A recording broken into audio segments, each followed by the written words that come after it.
देश की सबसे पुरानी सियासी पार्टी कांग्रेस लगातार चुनाव पर चुनाव हारती जा रही है। चाहे वो केंद्र के चुनाव हों या राज्यों के चुनाव। अगर कुछ अपवादों को छोड़ दिया जाए तो गांधी वाड्रा के नेतृत्व में पार्टी का प्रदर्शन 2014 के बाद से लगातार रसातल में ही जा रहा है। अब कांग्रेस को एक और बड़ा झटका लगा है, जहां उसका 15 साल से अजेय किला ढह गया है। दीव नगर परिषद की सत्ता में पिछले 3 चुनाव से लगातार भाजपा को धूल चटाती आ रही कांग्रेस बुरी तरह से हार चुकी है। वहां उसके लगभग सारे चुने हुए प्रतिनिधि एक ही बार में बीजेपी में शामिल हो गए हैं। दीव नगर परिषद भाजपा के गढ़ कहे जाने वाले गुजरात के बगल का इलाका है, लेकिन यहाँ अब तक भाजपा कुछ खास नहीं कर पा रही थी। पर अब भाजपा ने कांग्रेस के इस मजबूत किले को जीतते हुए इस साल के अंत में गुजरात में होने वाले चुनाव के लिए अपनी तैयारी का बिगुल बजा दिया है। गौरतलब है कि दीव नगर परिषद में अगले महीने ही चुनाव है, लेकिन उससे पहले ही कांग्रेस के अधिकतर पार्षद बीजेपी में चले गए हैं। दादर और नगर हवेली और दमन और दीव प्रशासन की ओर से कांग्रेस शासित दीव नगर परिषद के अध्यक्ष के निलंबन के करीब 6 महीने के भीतर ही पार्टी पूरी तरह से बिखर गई और कांग्रेस के 9 में से 7 पार्षदों ने भाजपा का दामन थाम लिया है।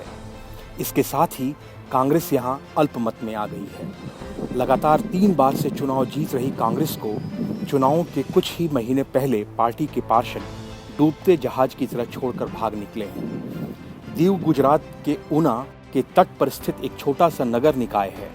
कांग्रेस यहां पर परिषद का चुनाव 2007, 2012 और 2017 में लगातार जीत चुकी है और हितेश पटेल 2012 से इस नगर निकाय के अध्यक्ष थे।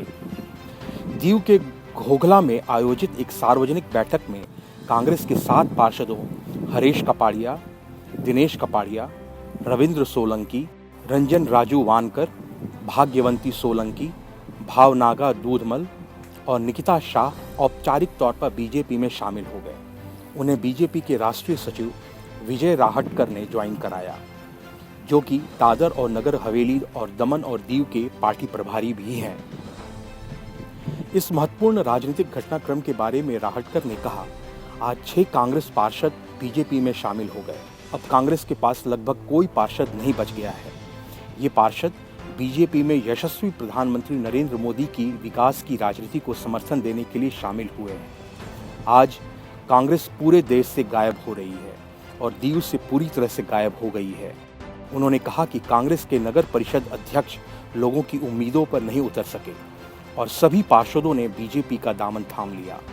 गौरतलब है कि इस केंद्र शासित प्रदेश के प्रशासक अभी प्रफुल्ल पटेल हैं, जो कि भाजपा नेता रहे हैं और गुजरात में गृह राज्य मंत्री भी रह चुके हैं।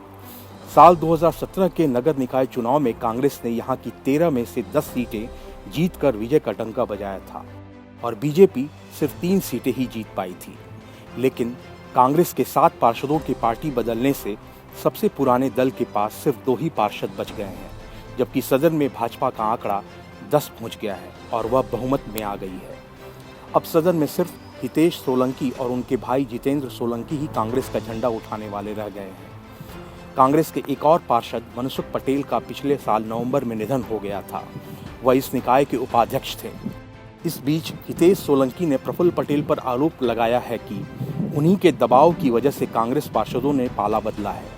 बहरहाल, एक तरफ कांग्रेस का शीर्ष नेतृत्व लगातार पार्टी संगठन को मजबूत करने और उसमें जान फूंकने के लिए कोशिशों में जुटा हुआ है, वहीं दूसरी तरफ लगता नहीं कि जमीनी हालात बेहतर हो पा रहे हैं। गुजरात विधानसभा चुनाव के पहले कांग्रेस के लिए यह बहुत बड़ा झटका है। Bureau report, news of India.